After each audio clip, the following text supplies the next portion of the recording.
Hey, if you're looking for an easier and less messy way to prep your barbecue or any food for that matter, I've got some boneless, skinless chicken thigh right here. We're gonna get ready to do that. This is a barbecue prep tub. Let me show you how it works. So here's the top. So it comes like this. It's just a flat top. It doesn't look like a tub, but what you gotta do is push this down. So watch this. You just push down. I'm gonna use my knee because that's easier. And that just pops down and now we have a tub. So the question I had when I got this was, is this gonna like collapse on me? But watch how sturdy this is. So you really have to push really hard to collapse this back down. Okay, so let's put it back out. Here we go.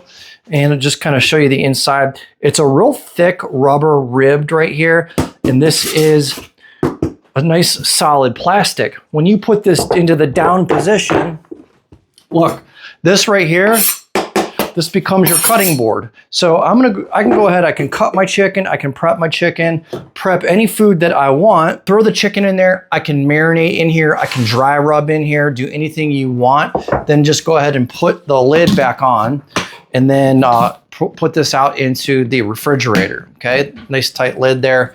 Okay, so you can see I've got water in here. So we've got the water in there and then you can see, hold it, here's the valve right here and we are not leaking at all. Believe it or not, this whole thing can go into your dishwasher. So, and we've got the rubber feet on the bottom. So I'm telling you, this does not want to slide around. I love to marinate chicken. This is gonna make marinating a breeze. Okay, so I love to marinate a lot of chicken. This is gonna make marinating chicken a breeze because it's kind of an all-in-one solution. All right, I could take a very fatty piece of chicken. I could trim the fat in here. Then I could go ahead and marinate it in here. And then I could go ahead and cut it in here if I want. All three of those things inside. It just makes life that much easier when it comes to food prep. So definitely check this one out. So I would have no problem recommending this to anybody. This is a great little kitchen tool. Pick it up, check it out. That's my quick review and thanks for watching.